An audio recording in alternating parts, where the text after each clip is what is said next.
So తినేసాక మూవీకి వెళ్దామని decide అయ్యాం. మ్యారేజ్ అయ్యాక ఇది మేము కలిసి చూసిన ఫస్ట్ మూవీ.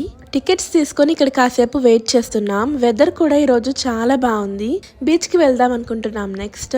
సో మేము లక్కీ భాస్కర్ మూవీ చూడ్డానికి వెళ్ళాము. తర్వాత ఏం చేసామో చూసేయండి. నీతో ఉంటే హాయికైనా నాకే లోటే లేదే, అదుగు ఆ మాటే అంటోంది పూటే సంతోషమంటే మనమేనని. ఇదిగో ఈ ఆటే ఆడే అలవాటే మానేయవేంటో కావాలని.